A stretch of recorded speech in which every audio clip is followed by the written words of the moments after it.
Tarwin giving a wave to the back wall there.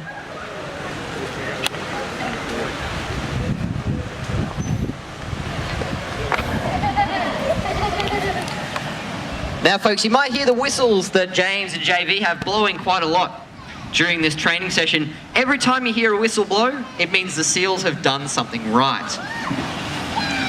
Great jump there for Gordo. Yeah, give him a clap for that if you want. So folks, that's a predatory avoidance technique. We teach the seals to jump up and touch those fishing bins, those tangler bins we have suspended above the water. But in the wild, that's how a seal is going to get away from the jaws of a shark if it's chasing him. They'll jump as high as they can out of the water, hopefully out of the lunge distance of a shark, which is one of their natural predators. Tarwin's showing you just how quickly and efficiently a seal can swim. And you might notice they did a bit of a seal crossover. There was no collision in the middle. They are very aware of where other seals are in the water.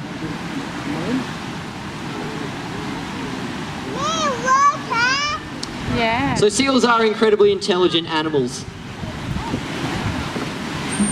And they're able to learn many more behaviours than a domestic dog can.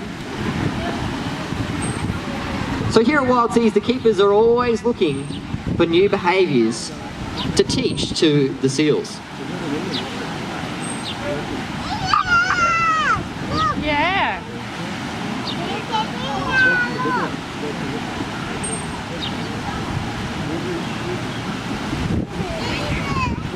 So a lot of the learning that occurs here at Wild Seas is through approximations, which means they'll teach them something that looks like the behaviour they want, and they'll keep rewarding the seal every time it gets closer and closer to that behaviour.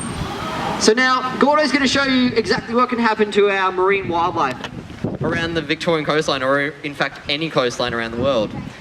Fishing waste is an incredibly bad pollutant in our waters.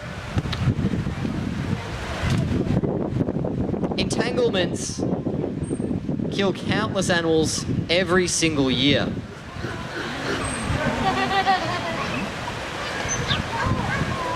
So if a seal becomes entangled in fishing line, often it has lethal consequences. Oh, poor old Gordo. So folks, the most famous seal we had here at Melbourne Zoo, her name was Silver. She was found very young as a seal pup with fishing lines stuck around her neck. And as she continued to grow, that fishing line didn't. And in fact, it was so terrible when we found her, it had cut a couple of inches into the skin and sinew of her neck. And she was extremely lucky to survive those injuries. She lived with us here at Melbourne Zoo for nearly 25 years before she passed away in the middle of last year. But she was an ambassador for our seals here at Melbourne Zoo. And since her passing, we've tried to keep her legacy alive with our Seal the Loop campaign, our Seal the Loop shows we do here at the zoo, and through the seals that we continually train. As I said, each of these seals are rescued from the wild.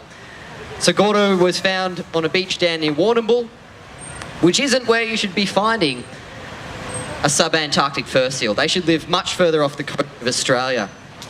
And Tarwin, working out the back with JV, Tarwin was found 6 kilometres from the nearest body of water in a cow shed on a dairy farm, in front of Dad.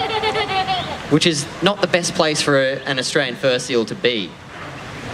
So she'd got lost from her pod and ended up following, probably following some fishermen or some people, following them inland up a river, and then ended up somehow on that dairy farm. So she was brought here to Melbourne Zoo, and we've given these 2 guys a permanent home.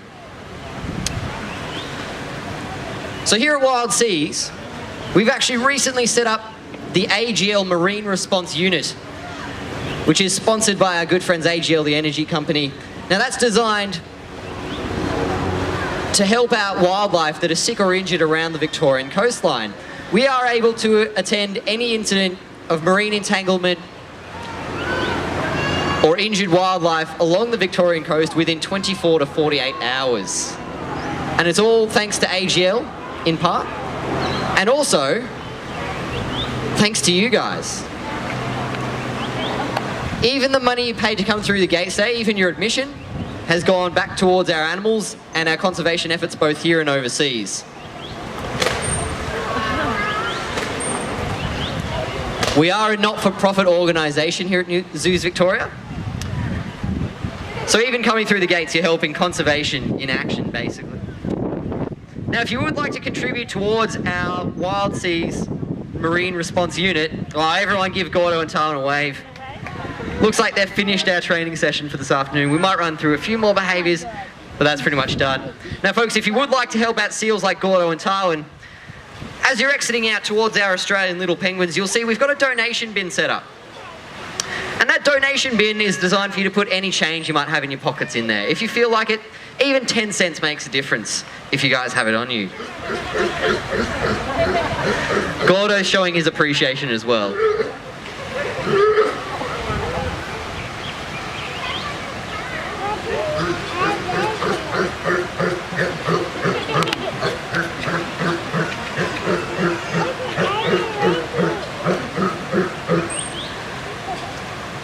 Thank you very much for that, Gordo.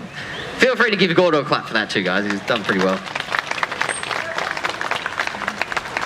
All right, well, it looks like most of our training's pretty much done. So, folks, feel free to stick around and watch our seals. Oh, thanks, Gordo.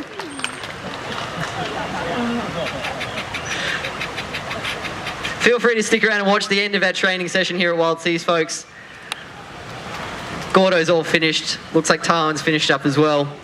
Now, the seals will stay in the seal pool here at Wild Seas for the rest of the afternoon. So you'll be able to see them swimming around. Down in the deep where it's a bit cooler, out of the sun, you'll be able to see them swimming from underwater, which is a pretty unique vantage point to watch these seals. Check your maps, there's plenty more keeper talks happening throughout the afternoon. The next one we've got scheduled is 2 o'clock Tigers. That's over at Tiger Bridge.